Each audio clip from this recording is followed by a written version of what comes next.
नमामि पद्मलोचनं नमामि पद्मलोचनं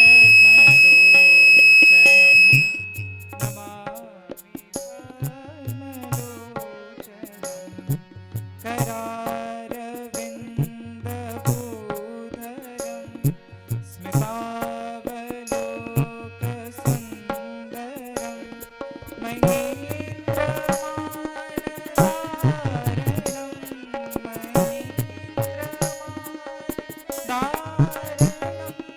नमामि कृष्णवारणं नमामि कृष्णवारणं नमामि कृष्णवारणं भजे व्रजैकवन्दनं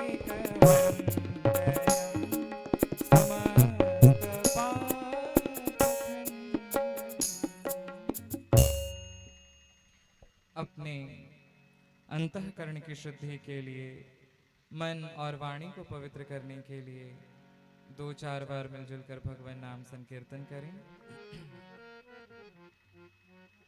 श्री कृष्ण गोविंद हरे मुरारे हे नाथ नारायण वासुदेव श्री कृष्ण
श्री कृष्ण गोविंद हरे मुरारे, हे नाथ नारायण वासुदेव।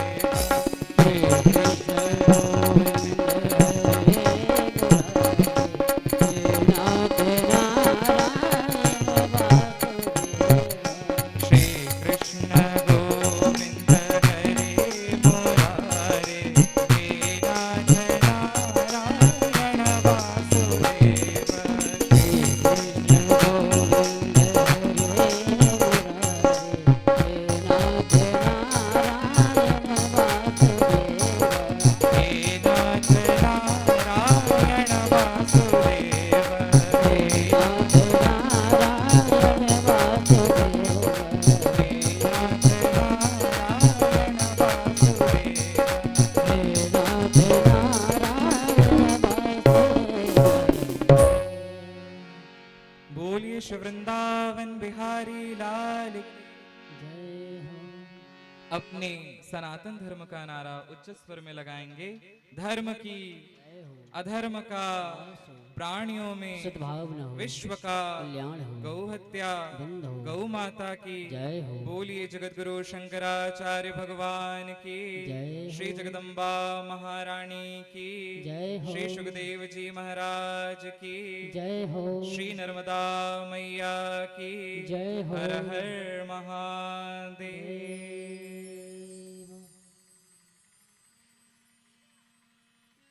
सबसे पहले नित्य प्रातः स्मरणीय हमारे आराध्य जगत वंद्य, हमारे पूजनीय, हमारे श्री गुरुदेव भगवान, हम उनके श्री चरणों में कोटिशः प्रणाम करते हैं।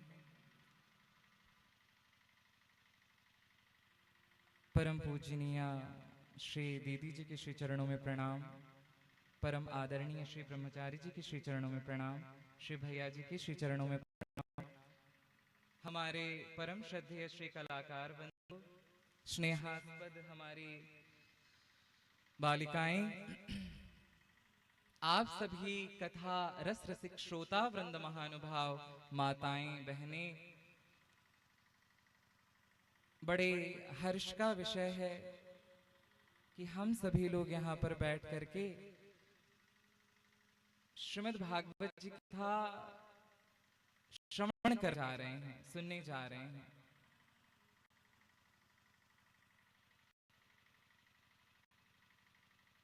कथाएं तो बहुत होती, परंतु ऐसी कथा जो माँ के गोद में बैठ करके कथा सुनने का, कहने का अवसर प्राप्त हुआ है।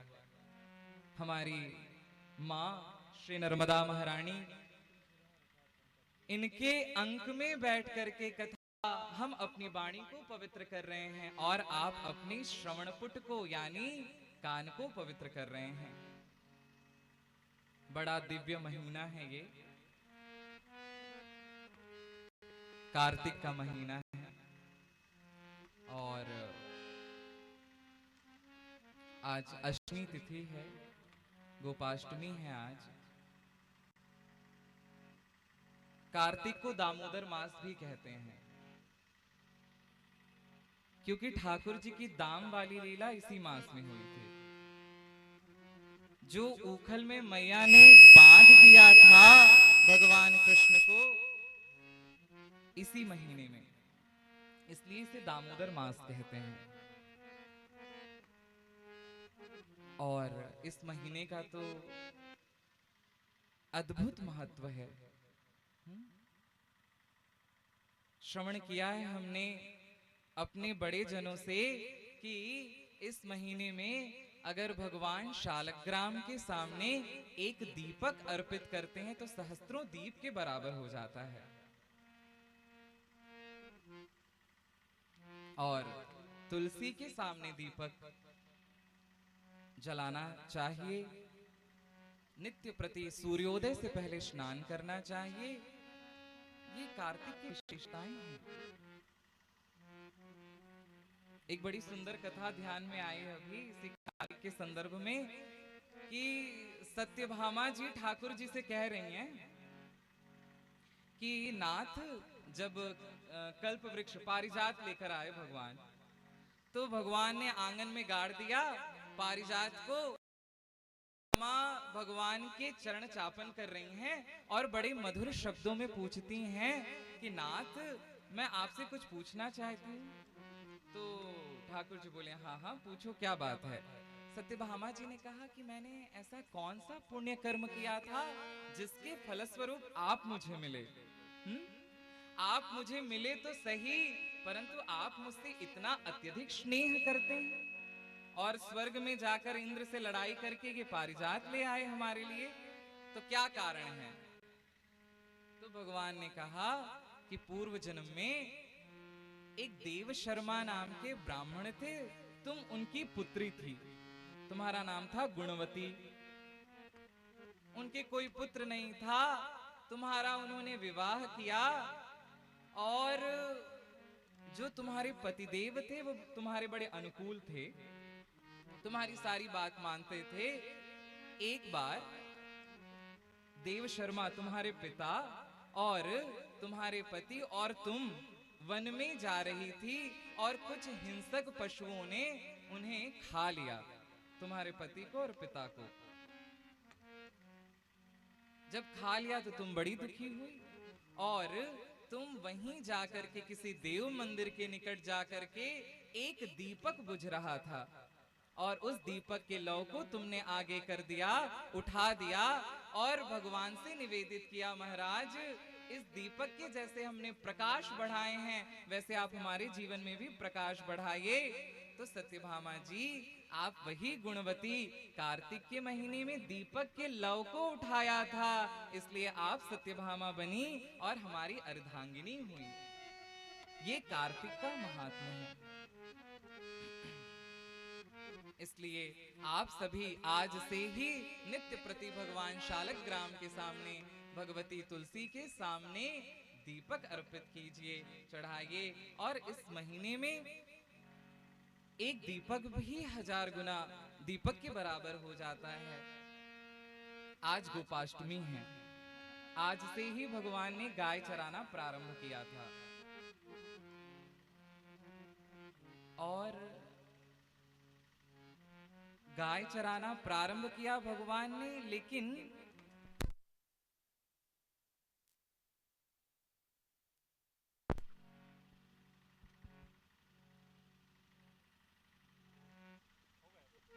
बोलिए श्री सद्गुरुदेव भगवान की।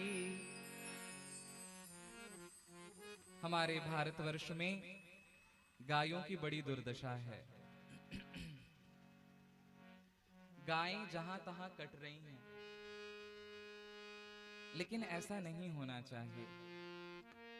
हमें संकल्प कर लेना चाहिए कि हम किसी गाय की रक्षा करें और अपने घर में भी एक गाय रख करके उसकी सेवा करें। एक गाय की भी रक्षा करेंगे तो फिर हमारे उस रक्षा से कई गोवंश की रक्षा हो जाएगी। गाय की बड़ी महत्ता है। इसी नर्मदा तट की ही एक कथा आती है सामने कि एक बार नर्मदा और मत्स्या का जहां पे संगम है, वहीं आतप स्तंभ नाम के एक ऋषि हो गए जो जल के अंदर बैठ करके तपश्चर्या कर रहे थे। और कुछ मछुआरे आए, जाल फेंका मछलियों के लोभ से, तो मछलियां कुछ फंसी और उसी में वो ऋषि भी फंस गए। मछुआरों को लगा कि कोई बड़ी मछली हाथ आई है। जब खींच खांच के बाहर निकाला तो आतप स्तंभ ऋषि उस जाल में फंस गए थे। अब उन्होंने क्षमा मांगी मछुआरों ने, महाराज हमसे गलती हो गई, हम जान नहीं पाए कि आप तपश्चर्या कर रहे थे। ऋषि ने देखा हमारे साथ अनेकों मछलियां तड़प रही हैं, पूछा क्यों इन्हें पकड़ा है तुम लोगों ने? मछुआरों ने कहा यही हमारी जीविका है महाराज, हम मारते हैं इन्हें, हम इन्हें खाते हैं, इनका ही विक्रय करते हैं, ये हमारी जीविका है। अरे रे रे, अपराध करते हो तुम, ये तुम्हारी जीविका कैसे हो सकती है, जाओ राजा के पास। महाराज जाएंगे राजा के पास, क्या कहेंगे? उन्होंने कहा कि उन्हें मेरे पास लेकर के आओ। तब सारे मछुआरे गए, नाभाग राजा उस समय थे, उनके पास गए और कहा महाराज हमने मछली के लिए जाल फेंका था, परंतु उसमें एक ऋषि फंस गए हैं, उन्होंने आपको बुलाया है, आपको चलना पड़ेगा। तो नाभाग आए, चरणों में प्रणाम किया, महाराज अपराध हो गया है, इनसे क्षमा कीजिए, हम इसके बदले आपको कुछ दे देते हैं। ऋषि ने कहा कि हमें क्या मूल्य दोगे? हाँ, इन्हें क्या मूल्य दोगे हमारे बदले? तो उन्होंने कहा कि 1,00,000 स्वर्ण मुद्राएं हम आपको देंगे, नाभाग में। तो उन्होंने कहा बस हमारा इतना ही मूल्य होगा, 1,00,000 स्वर्ण मुद्रा? बोले महाराज 1 करोड़ ले लीजिए स्वर्ण मुद्रा, आपका मूल्य हम कर देते हैं। बोले नहीं नहीं, आप ऐसा नहीं कर सकते, ब्राह्मणों से विचार करके हमारे मूल्य ठीक ठीक से हमारा मूल्य लगाइए, हमारा दाम लगाइए। इसी समय लोमश ऋषि आ गए वहां पर। लोमश जी ने कहा नाभाग, इन्हें तुम अपने समस्त राज्य को भी दे दोगे तो भी इनका मूल्य नहीं दे पाओगे। नाभाग ने कहा क्या करें महाराज? तो लोमश जी ने कहा 1 गऊ के बदले इनका मूल्य लगाओ तुम। 1 गऊ दो तब इनका मूल्य होगा। नाभाग ने ऐसा ही किया, सुंदर गऊ ले आए और महाराज के चरणों में अर्पित किया, महाराज ये आपका मूल्य है। बड़े प्रसन्न हुए आतप स्तंभ मुनि और कहते हैं राजन आपने बड़ा सुंदर मूल्य दिया है। बड़ा ही सुंदर एक श्लोक है, उन्होंने कहा कि मैं तो यही चाहता हूं, ऋषि ने कहा कि मैं तो हमेशा यही चाहता हूं कि मेरे आगे गाय रहे, मेरे पीछे गाय रहे, मैं गायों के बीच में रहूं, जहां मैं देखूं वहां गऊ गाय ही दिखें, हमारी यही आशा है, हम यही चाहते हैं। इस प्रकार से गऊ को मूल्य में दिया और फिर आतप स्तंभ मुनि चले गए। ये है गऊ की विशेषता। भगवान भी जब अवतार ग्रहण करते हैं तो किस लिए करते हैं? गौ ब्राह्मण हिताय च, गाय के हित में भगवान आते हैं। विप्रधेनु सुर संत हित लीन मनुज अवतार। धेनु के लिए, गाय के लिए भगवान श्री कृष्ण या भगवान श्री रामचंद्र आते हैं। और हम यूं ही गायों को ऐसे जहां तहां कसाईयों के हाथ में देखते हैं, दे देते हैं। ऐसी मनुष्य की प्रवृत्ति हो गई है ना कि जैसे ही गायों ने दूध देना बंद किया तुरंत उसे बेच देंगे और बेच के उससे कुछ धन ले लेंगे। उस गाय का कितना निर्मम हत्या कर देते हैं। हाँ, जाके वो कसाई काट देते हैं। गाय ने जब तक दूध पिलाया तब तो ठीक है, लेकिन जैसे ही दूध देना बंद किया, अरे महाराज हम अपनी माँ को जब वो बूढ़ी हो जाएगी तो क्या हम घर से बाहर निकाल देते हैं क्या? इसी प्रकार से गाय हमारी माता है। गावो विश्वस्य मातरः, गाय विश्व की माता है। अरे महाराज माँ तो एक बार ही दूध पिला के हमारा लालन पालन करती है, परंतु गाय तो जीवन पर्यंत, मृत पर्यंत हमारा लालन पालन करती है दूध पिला करके। तो माँ से भी बढ़कर हमारी गाय है जो हमेशा हमें दूध पिलाती है। ऐसी दयनीय स्थिति नहीं आनी चाहिए गायों की। और पुराणों में, वेदों में भी वर्णित है कि भगवान के भोग से पहले गौ ग्रास निकालते हैं, गाय की रोटी निकालते हैं और उसे गाय को समर्पित करते हैं, अर्पित करते हैं। जिस समय भगवान ब्रह्मा जी ने कामधेनु की रचना की, अद्भुत कामधेनु का स्वरूप, इतनी सुंदर सर्वगुण संपन्ना कामधेनु को देख करके समस्त देवी देवता उसके पास आए। देखा भगवान नारायण ने तो कंठ में स्थान ले लिया, भगवान शंकर ने मस्तक पर स्थान ले लिया, भगवान ब्रह्मा ने उसके पृष्ठभाग पर, पीठ पर स्थान ले लिया। सनत कुमार उसके उदर में आए, अश्विनी कुमार उसके दोनों श्रवण रंध्र में आए, सूर्य चंद्रमा उसके नेत्रों में आए, सरस्वती उसके वाम भाग में आई। सारे देवी देवता, जब 33 कोटि देवी देवता उसके शरीर में प्रवेश हुए कामधेनु को, तो गंगा और लक्ष्मी को लगा कि हमें तो बुलाया ही नहीं, हमें तो बुलाया ही नहीं गया, हम कैसे जाएंगे। तो शायद किसी ने कहा उस कामधेनु के पास जाने की, बुलाने की आवश्यकता नहीं है, सारे देवी देवता स्वतः जा रहे हैं, तो अरे हमें भी चलना चाहिए। तो सबने कहा अब वहां कोई अंग बचा ही नहीं है जहां आप रह जाएंगे। तब लक्ष्मी जी ने कहा कि मैं त्याज्य अंश में गाय के गोबर में लक्ष्मी जी का और गौमूत्र में भगवती गंगा ने समाहित हुई। तो ये गाय का गोबर लक्ष्मी स्वरूप है, त्याज्य अंश भी गाय का फेंकने के बराबर नहीं है। इसलिए गाय पे हमेशा दृष्टि बना करके सर्वप्रथम सुबह उठ करके गाय का ही दर्शन करना चाहिए। आज के दिन भगवान गाय चराने के लिए मचल गए हैं और कहते हैं मैया से कि मैया हमें गाय चराने भेज दो।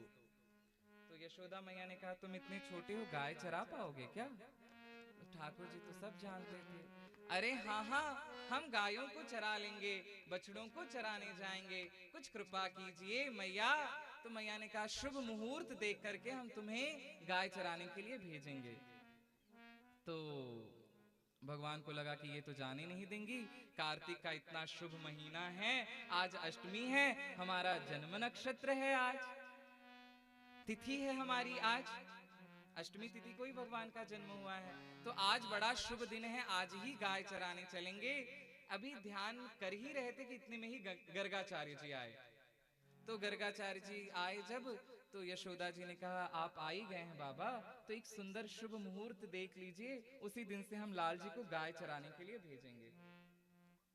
तो यशोदा मैया की बात सुनकर के जैसे ही अपनी झोली में से पंचांग निकाला गर्गाचार्य जी ने और देखा, तो यशोदा मैया चली गई किसी गृह कार्य में। ठाकुर जी आए और बोले महाराज आज ही का दिन निकालो, आप तो आज ही का दिन निकालो, आज ही मैं गाय चराने जाऊंगा।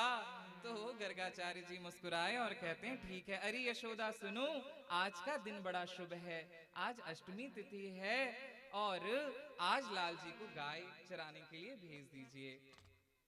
जिस समय भगवान गाय चराने के लिए निकले हैं तो छोटे छोटे पादप त्राण लेकर आई मैया, पनही जूती लेकर के आई, लाल जी से धारण कीजिए। ठाकुर जी ने कहा कि 9 लाख हमारी गायें हैं, हमारी जब गैया मैया निरावरण चरणों से चलेंगी जंगल में तो हम जूती पहन के, चप्पल पहनकर जाएंगे क्या? इसलिए हमें भी ये पादत्राण की आवश्यकता नहीं है।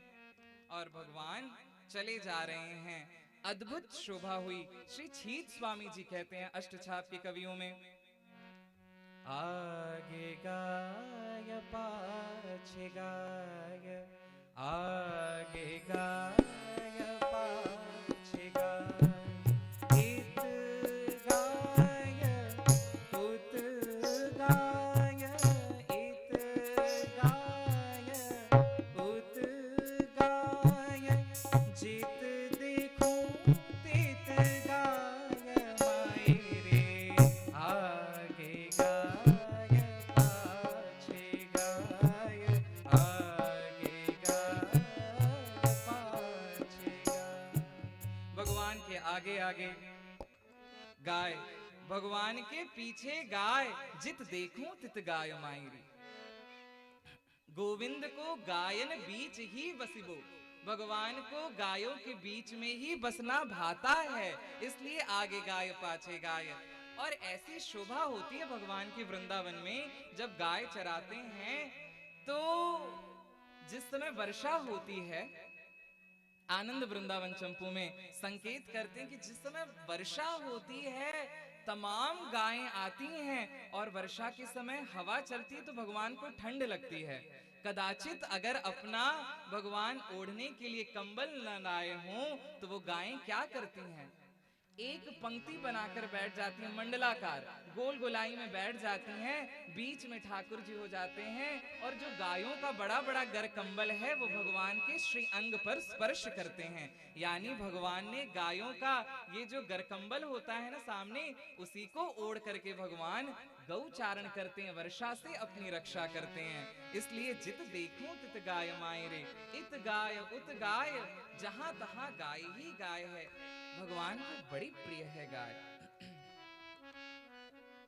वंशी बजाते हैं और गायों को रिझाते हैं और गाय ही चराते हैं। गाय चरा के आते तो नहीं छोड़ दिया, उन्हें उनके जहां वो रहती हैं वहां बांध करके उनके लिए तृण की व्यवस्था करते हैं, उनके लिए जल की व्यवस्था करते हैं और फिर गायों को दूर से देखते हैं, अपने बड़े भैया से बात करते हैं। आज गौरी ने, नंदिनी ने ऐसी ऐसी हरकतें की हैं वृंदावन के वन में, बातें करते रहते, गायों की ही चर्चा करते रहते हैं। ये श्री कृष्ण गौ प्रेमी हैं, ये गाय के प्रेमी हैं। गाय के अलावा इन्हें कुछ दिखता ही नहीं है। तो जिनकी हम कथा श्रवण कर रहे हैं, किसकी कथा श्रवण कर रहे हैं? भगवान गोपाल की कथा श्रवण कर रहे हैं, जिन्होंने गायों का पालन किया है। तो आज से ही आप लोग भी संकल्प करें कि हम लोग भी गायों को पालेंगे। अगर आपके पास व्यवस्था नहीं है गाय पालने की तो उसके लिए हम कुछ द्रव्य निकालेंगे और जहां गायों का समुदाय है वहां हम जाकर के किसी गौशाला में, ये हमारी तरफ से गायों के लिए ये करना चाहिए। इस घोर कलिकाल में आपने बहुत पूजा पाठ कर लिया। जो प्रत्यक्ष देवी है गाय, जिनके कृपा से हम रहते हैं, गाय के ही ऊपर तो रहते हैं, पृथ्वी गोरूप धारिणी तो है, हम इनके ऊपर रह करके और गायों के ऊपर अत्याचार करें, ये अच्छी बात नहीं है। इसलिए गायों की रक्षा करना हमारा और आपका कर्तव्य है। हमें गायों की रक्षा करनी चाहिए, हमें गायों के संरक्षण के लिए व्यवस्था करनी चाहिए और गाय ही हमारा कल्याण कर सकती है, गौ माता ही हमारे कल्याण कर सकती हैं। तो आज गोपाष्टमी है, गायों की महिमा तो अनंत है और बड़ा सुंदर सुयोग है कि भगवती नर्मदा के तट पर बैठे हुए हैं। ये इतनी करुणामयी है भगवती, इनकी महिमा तो अनंत है भगवती नर्मदा की।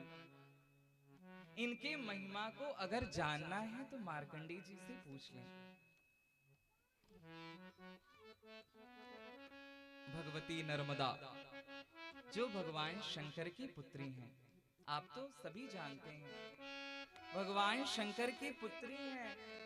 बोलिए भक्तवत्सल भगवान की, वृंदावन बिहारी लाल की जय हो, श्री सद्गुरुदेव भगवान की जय हो। हमारे परम आदरणीय श्री दीदी जी आई हैं, हम उनके श्री चरणों में प्रणाम करते हैं। परम श्रद्धेय श्री पिताजी आए हैं, उनके भी श्री चरणों में हम प्रणाम करते हैं।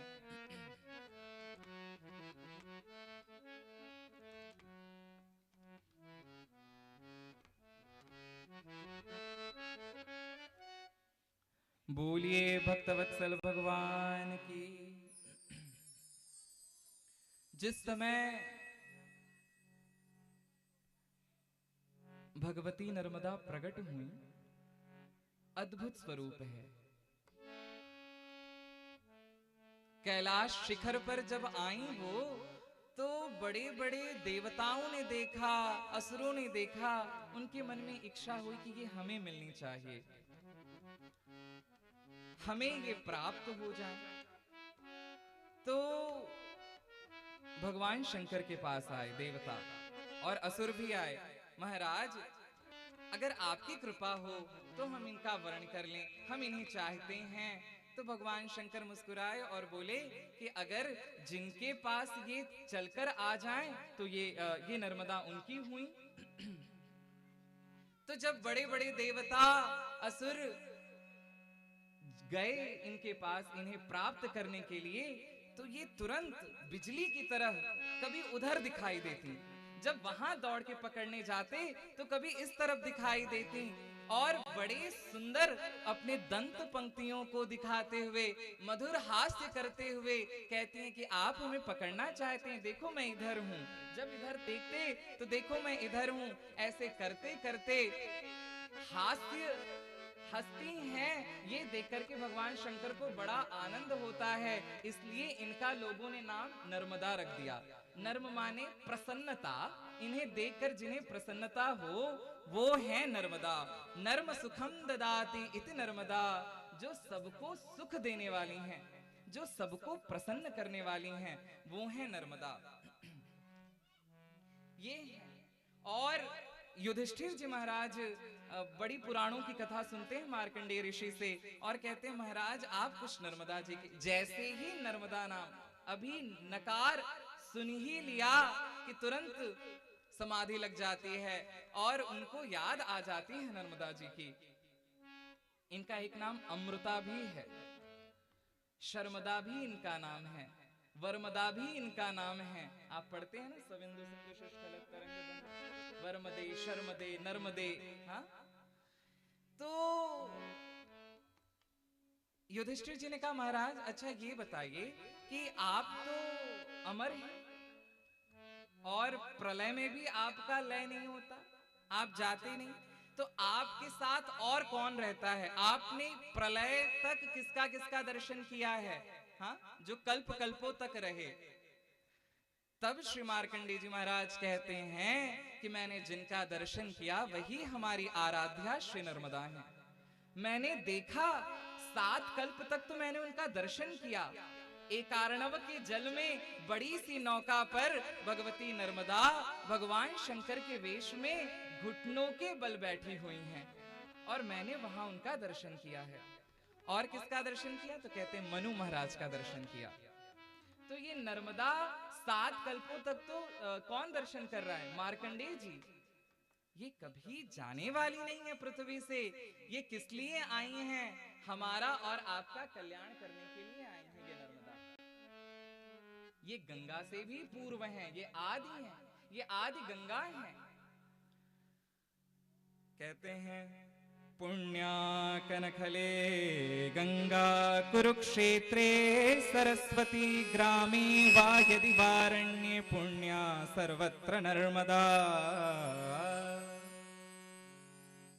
ये जो गंगा है ये कनखल में विशेष इनकी कृपा हो जाती है। कनखल हरिद्वार, हरिद्वार में जाकर के कंखल में स्नान करोगे तो गंगा का पुण्य आपको लगेगा, आपके पातक का नाश करेंगे। विशेष कृपा करती हैं गंगा कनखल में, और कुरुक्षेत्र में सरस्वती कृपा करती हैं। परंतु हमारी माँ जो है वो ग्रामी वा यदि वारण्ये, अगर गांव में है, अरण्य माने जंगलों में है, तो भी वो पूरा सामर्थ्य है उनके अंदर कृपा करने की, और हमारे पातक का नाश कर देती हैं, चाहे वो ग्राम में हो। अरे महाराज कितना कहें, इनके जल को लेकर के कोई दूर चला जाए और वहां इनका स्मरण करे, आचमन करे, तो वहां भी भरपूर कृपा करती हैं ये। अभी अभी हम लोग दीदी के साथ कलकत्ता गए थे, नवरात्रि थी। बड़ी दीदी अपना विशेष पूजन करती थी वहां पे। तो एक दिन हम देखे तो एक सुंदर से पात्र में एक चुनरी उड़ी हुई थी लाल रंग की। तो दीदी बोली देखो ये कितना सुंदर लग रहा है।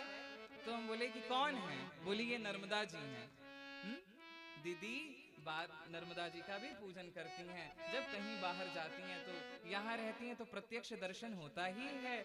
इस प्रकार से नर्मदा दूर देश में भी कल्याण करती हैं जहां नहीं है। नाम मृता इति नर्मदा, जो कभी नष्ट नहीं होने वाली है। मार्कंडेय जी कह रहे हैं ये हमारे ऊपर करुणा करती हैं, कृपा करती हैं। महाराज और कुछ बताइए तो कहते हैं त्रिभिः सारस्वतम तोयम सप्ताहेतु यामुनम सद्यः पुनातु गांगेयम नर्मदा दर्शनेनैव नर्मदा। कहते हैं कि जो यमुना है,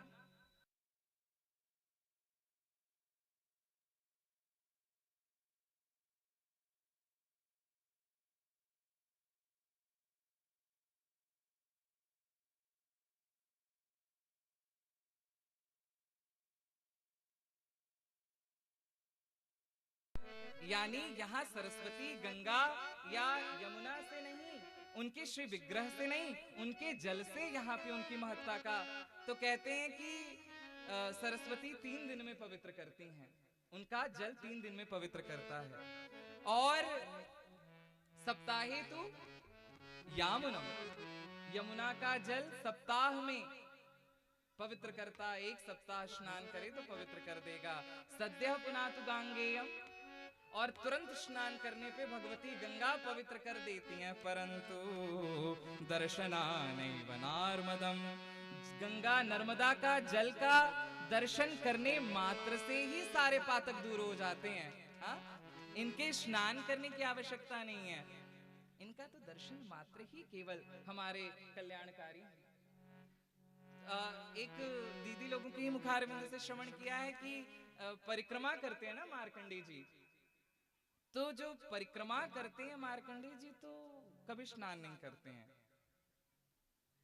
कभी स्नान नहीं करते, परिक्रमा करते जाते हैं। तो एक दिन भगवती नर्मदा प्रकट हुई और कहती हैं, अरे मार्कंडे जी आप स्नान नहीं करते, लोग आकर के हमारे अंदर स्नान करते हैं और आप स्नान नहीं करते।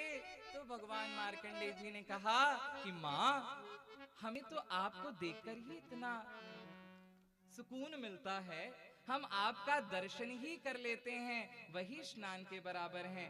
आपके दर्शन से ही हमारे पातक कट जाते हैं, आपके दर्शन से ही हमारा कल्याण हो जाता है। जब तो स्नान कर लेंगे तो क्या होगा, इसलिए केवल आपका दर्शन ही करते रहते हैं। रेवे तव दर्शनात् मुक्ति ही, भगवती रेवा का दर्शन ही है।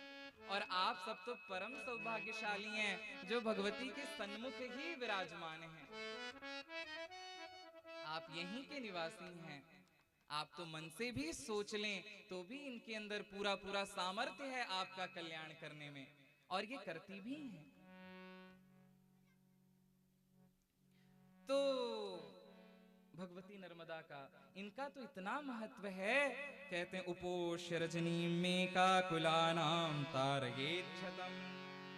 अगर नर्मदा के तट पर उपास करके एक रात्रि कोई बिता ले तो कुलानाम तारयेत् क्षतम, 100 कुलों को तारण कर देती हैं।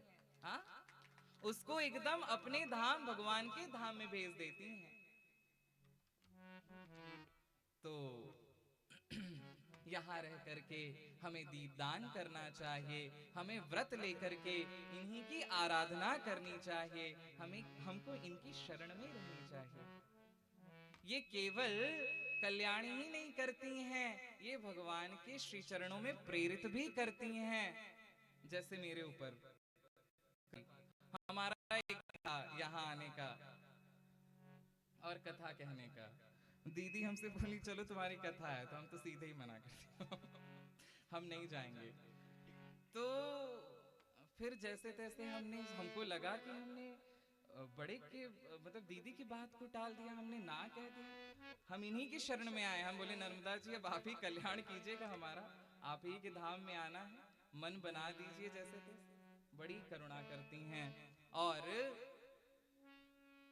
हम तो अबोध हैं, कुछ जानते नहीं हैं, परंतु ये माँ है ना, ये तो सब जानती है। बालक अपने माँ को अगर एक लात भी मार देता है तो माँ उसका बुरा थोड़ी ना मानती है। अगर हमने कोई इनका अपराध कर दिया होगा तो ये हमारी माँ बुरा थोड़ी ना मानेंगे, हमारे ऊपर कृपा ही करेंगे, और कृपा करके बुलाया भी। इस प्रकार से ये भगवती नर्मदा हमारे ऊपर और आपके ऊपर सदैव कृपा करती रहें। बोलिए श्री नर्मदा महारानी की। अद्भुत संयोग है, आज कार्तिक का महीना, अष्टमी तिथि, श्रीमद् भागवत जी जो सबका कल्याण करते हैं श्रीमद् भागवत जी। एतस्माद् परम किंचिन मनः शुद्ध्यै न विद्यते, जन्मांतरे भवेत् पुण्यं तदा भागवतं लभेत। श्रीमद् भागवत जी की तो ऐसी महिमा है कि कल्प कल्पांतर युग युगांतर कि जब पुण्य पूंजीभूत होते हैं हमारे अंदर, हमारा सब पूरा पुण्य इकट्ठा होता है, तब क्या ऐसे श्रीमद् भागवत जी की कथा सुनने का सौभाग्य प्राप्त होता है। तो हमारे और आपके कई जन्मों के पुण्य जब इकट्ठित हुए हैं, पूंजीभूत हुए हैं, तब ये सुंदर सुयोग प्राप्त हुआ है कथा श्रवण करने का। एतस्माद् अपरम किंचिन मनः शुद्ध्येन विद्यते। एक बात और ध्यान देने योग्य है कि हमारे शरीर को तो साफ करने के लिए बहुत प्रकार के साबुन बने हुए हैं। अपने शरीर को साफ करना, अच्छे अच्छे साबुन ले आके लगा लेते हैं, साफ हो जाता है। परंतु हमारा मन कैसे शुद्ध हो, हमारा मन कैसे साफ हो, जो हमारा मन संसार के विषयों में लगा हुआ है उससे कैसे हट जाए। तो कहते हैं एतस्माद् परम किंचिन मनः शुद्ध्यै न विद्यते, जन्मांतरे भवेत् पुण्यम। हमारे मन को निर्मल श्रीमद् भागवत जी करेंगे, हमारे मन को साफ श्रीमद् भागवत जी करेंगे। जब हमारे जन्म जन्मों का पुण्य इकट्ठा हो जाएगा और ऐसा सुयोग प्राप्त होगा, तो श्रीमद् भागवत जी हमारा और आपका कल्याण करेंगे। एतस्माद् परम किंचिन मनः शुद्ध्येन विद्यते। इस घोर कलिकाल में मनुष्य जो है जीवश्चासुरतांगतः, जीव जो है वो आसुर भावों को प्राप्त हो गया है। आप देख ही रहे होंगे, धर्म कर्म में उसका मन नहीं लगता, जहां तहां के अनाप शनाप की जगहों पर जाता है। परंतु इस काल के काल रूपी जो कलिकाल रूपी व्याल यानी सर्प है, ये कलयुग जो है वो सर्प के समान है। काल रूपी व्याल ही अपना मुख फैलाए खड़ा है, काल व्याल मुख ग्रास, और हमें आपको ग्रास बनाए रखा है। तो इसके त्रास निर्णांश हेतवे, इससे जो त्रसित हैं, इससे जो दुखित हैं, उनसे हटने के लिए, उनसे बचने के लिए तो श्रीमद् भागवतम, श्रीमद् भागवत जी ही हमारा कल्याण करेंगे। ये जो काल रूपी व्याल है, इससे रक्षा करेंगे हमारी कौन? श्रीमद् भागवत जी। अब एक बात और ध्यान देने योग्य है कि जैसे कोई अगर किसी व्यक्ति को सर्प काट ले तो उसको वहां लेके जाते हैं जो सर्प के मंत्र को जानते हैं और झाड़ फूक करके उसके विष को उतार देते हैं। तो क्या वो जो मंत्र पढ़ते हैं, तो क्या वो मंत्र हमें समझ में आता है? जो सर्प का मंत्र पढ़ते हैं वो मंत्र हमारे समझ में बिल्कुल नहीं आता, परंतु हमारा विष उतर जाता है। इसी प्रकार से श्रीमद् भागवत जी हैं, हमें समझ में आए या ना आए, परंतु इनके श्रवण मात्र से ही हमारे सारे जो कली मल है ना, इसका तुरंत नाश हो जाता है, ये तुरंत हट जाता है। श्रीमद् भागवत जिस दिन हमने संकल्प कर लिया कि हमें श्रीमद् भागवत जी की कथा श्रवण करनी है, उसी दिन से ही ये कलयुग जो है हमारे पास से चला जाता है, सारे विकार हट जाते हैं और हम श्रीमद् भागवत जी की कथा जब संकल्प करते हैं सुनने के लिए। श्रीमद् भागवत जी की अनंत महिमा है। एक बार जब कथा सुनाने के लिए श्री सुखदेव जी महाराज परीक्षित जी को बैठे हैं, तो कथा प्रारंभ करने वाले थे कि इतने में ही सारे देवता आ गए और आए तो अपने हाथ में अमृत का कलश लेकर के आए और सुखदेव जी से कहते हैं कि महाराज, ये मेरे हाथ में जो अमृत का कलश है इसे आप ग्रहण कीजिए और ग्रहण करके इसे आप परीक्षित जी को पिला दीजिए। तो सुखदेव जी ने कहा कि इससे क्या फायदा है? तो देवताओं ने कहा कि महाराज ये जो अमृत का कलश है, ये अमृत पी करके ये परीक्षित तो मरणासन्न है ना, इन्हें तो सर्प के काटने से इनकी मृत्यु हो जाएगी, तो ये जो मरणासन्न परीक्षित हैं ये अमृत पी करके अमर हो जाएंगे, और ये कथामृत हमको पान करा दीजिए। कह दिया परीक्षिते कथां वक्तुं सभाया संस्थिते शुके सुधा कुंभं गृहीत्वैव देवांस्तत्र तत्र समागमन। सुधा कुंभ लेकर के आए और कहते हैं इसे परीक्षित जी को पिला दीजिए। एवं विनिमये जाते सुधाराज्ञां प्रपीयतां प्रपास्यामो वयं सर्वे श्रीमद्भागवतमृतम्। कहते हैं कि एवं विनिमये जातो, महाराज मैं विनम्रता पूर्वक आपसे कहता हूं कि ये सुधा, ये जो अमृत है इसे परीक्षित को पिला दीजिए और कथामृत हम सभी देवताओं को श्रवण कराइए। तो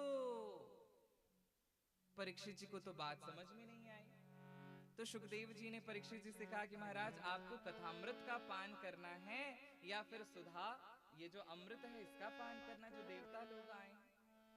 तो श्री परीक्षित जी ने कहा महाराज आप ही समझा दो कि सुधामृत, ये जो सुधा है अमृत है और ये जो कथा अमृत है इसमें क्या फर्क है, इसे हमें बताइए। तो श्री सुखदेव जी महाराज कहते हैं कि ये जो नंदनवन का अमृत है, ये जो देवता लोग लेकर के आए हैं, ये अमृत पीने के बाद तुम अमर तो हो जाओगे परंतु तुम्हारे मन में हमेशा भय बना रहेगा। ये देवता अमर तो हैं परंतु राक्षसों से हमेशा पराजित होते रहते हैं, इनके मन में हमेशा भय बना रहता है। तो कहते हैं कि तुम अमर तो हो जाओगे लेकिन भयभीत रहोगे। और कथामृत का, तो बोले महाराज इसे सुनते ही, इस कथामृत का पान करते ही तुम तो भगवान के धाम में चले जाओगे और नित्य भगवान का ही दर्शन करोगे, इससे तुम्हें कोई भय नहीं होगा। तो बताओ परीक्षित जी आपको क्या सुनना है, आपको क्या करना है। तब परीक्षित जी ने हाथ जोड़कर कहा महाराज हम तो श्रीमद् भागवत जी को ही सुनना चाहते हैं, हम कथामृत का ही पान करना चाहते हैं। जब परीक्षित जी ने कह दिया कि मैं कथामृत का पान करूंगा तो तुरंत श्री सुखदेव जी महाराज उन देवताओं को बहुत फटकारते हैं और कहते हैं क्व सुधा क्व कथा लोके क्व पांचः क्व मणिर्महान् ब्रह्मरातो विचार्यैव तदा देवांजहासः। कहाँ ये कथामृत और कहाँ ये सुधा, यानी ये अमृत, वह कांचः क्व मणिर्महान्, कहाँ कांच का टुकड़ा और कहाँ मणि। अरे महाराज ये अमृत तो कांच के टुकड़े के समान है परंतु ये जो श्रीमद् भागवत जी है ये तो मणि के समान है। क्व कांचः क्व मणिर्महान् देवान तदा देवान जहासः, देवताओं की खिल्ली उड़ा दी, उनसे कह दिया कि यहाँ से अपना अमृत का कलश लेकर के चले जाइए, हमारे ये जो परीक्षित हैं ये कथामृत का पान करेंगे, ये आपके लिए नहीं है कथा। अभक्तांस्तांश विज्ञाय न ददौ स कथामृतम् श्रीमद्भागवते वार्ता सुराणामपि दुर्लभा। अभक्तांस्तांश विज्ञाय, ये कथा एक बात और ध्यान देने योग्य है कि ये श्रीमद् भागवत जी की जो कथा है ना, ये अभक्तांस्तांश विज्ञाय, ये अभक्तों के लिए नहीं है। न ददौ स कथामृतम, इस कथामृत को अभक्तों को मत दो। अभक्तांस्तांश विज्ञाय न ददौ स कथामृतम श्रीमद् भागवती वार्ता सुराणाम अपि दुर्लभा। ये जो देवताओं के लिए भी दुर्लभ है ये कथा। अच्छा आप ही जरा विचार करो कि ये देवता जो हैं ये इतने अमर हैं, पराक्रमी हैं, इनके पास पूरे सामर्थ्य है, ये त्रिलोकी में जहां तहां भ्रमण कर सकते हैं परंतु ये स्वर्ग लोक में कथा श्रवण नहीं कर सकते। इनके लिए कथा दुर्लभ है, इसीलिए तो आए थे सुखदेव जी के पास अमृत का कलश लेकर के ये कथा हमें दे दीजिए। तो अच्छा आप बताइए कि देवता सौभाग्यशाली हैं कि हम और आप सौभाग्यशाली हैं? कौन सौभाग्यशाली है? हाँ, हम सभी सौभाग्यशाली हैं। आप सभी सौभाग्यशाली हैं जो भगवान की कथा श्रवण कर रहे हैं। सुराणाम अपि दुर्लभा, ये कथा तो देवताओं के लिए भी दुर्लभ है, तरसते रहते हैं देवता कथा श्रवण के लिए। तो जब परीक्षित जी कथा सुन लिए, 7 दिन श्रवण कर लिया, विधि विधान से श्रवण किया कथा, तो अंतिम दिन परीक्षित जी के लिए विमान आया। क्योंकि परीक्षित जी के लिए, परीक्षित जी को सर्प ने दंशन किया, काट लिया, उनका शरीर जो है वो वहीं भस्मसात हो गया। परंतु एक दिव्य शरीर परीक्षित जी महाराज को मिली और विमान में बैठ करके जाने लगे। तो सबसे पहले स्वर्गलोक को पार किया, और स्वर्गलोक को पार किया तो विमान के प्रकाश से स्वर्गलोक का प्रकाश फीका पड़ गया। बस जब सत्यलोक में पहुंचे तो ब्रह्मा जी ने कहा, भाई ये कौन जा रहा है बड़े अबाध गति से, ये कौन है? लोगों ने कहा, महाराज ये परीक्षित जी हैं, ये परीक्षित जी अभी अभी कथा श्रवण करके जा रहे हैं। अरे ये परीक्षित, इनके विमान के प्रभा से हमारे सत्यलोक की आभा भी फीकी पड़ रही है, क्या बात है भाई? महाराज अभी कथा श्रवण करके आए हैं। कौन सी कथा? इन्हें तो सर्प के काटने से इनकी मृत्यु होने वाली थी और ये विमान में बैठ के भगवान के पास जा रहे हैं। तो बोले, महाराज श्रीमद् भागवत जी की कथा श्रवण की है इन्होंने। अच्छा, श्रीमद् भागवत जी की महिमा को देखनी चाहिए। तो क्या किया उन्होंने? राज्ञो मोक्षं तदा वीक्ष्य पुरा धाता विस्मित। राजा के मोक्ष को देख करके पुरा धाता भी विस्मित, धाता भी यानी ब्रह्मा भी बड़े आश्चर्य में पड़ गए कि क्या हुआ। तो सत्यलोके तुलाम बद्ध्वा, सत्यलोक में तराजू बांध दिया बड़ा सा। सत्यलोक में एक तराजू बांधा और क्या किया, एक पलड़े पर सारे साधनों को रख दिया, सारे यज्ञों को रख दिया, सारे व्रत पूजा यम नियम सबको एक पलड़े पर रख दिया। बड़े बड़े यज्ञ आदि सब कुछ के फल को, जो यज्ञों को करने से, जो पूजा व्रत आदि को करने से जो फल मिलता है, उन सारे फलों को एक पलड़े पर रख दिया और एक पलड़े पर केवल श्रीमद् भागवत कथा श्रवण के फल को रखा। तो लघून्यन्यानि जातानि इदं गौरवेण महत्, वो सब ऊपर हो गए, श्रीमद् भागवत जी का पलड़ा भारी हो गया। लघून्यन्यानि जातानि, सारे फल जो हैं वो श्रीमद् भागवत जी को सुन लेने के बाद तो फिर तो कुछ बचता ही नहीं है कि कुछ करें, कुछ श्रवण करें या कुछ कहें या कुछ यज्ञ आदि व्रत अनुष्ठान करें। श्रीमद् भागवत जी का श्रवण किया तो कुछ भी करने की आवश्यकता नहीं है। श्रवण किया या श्रीमद् भागवत जी के श्लोकों को गा लिया तो कुछ भी करने की आवश्यकता नहीं है। इसलिए श्रीमद् भागवत जी की बड़ी महिमा है।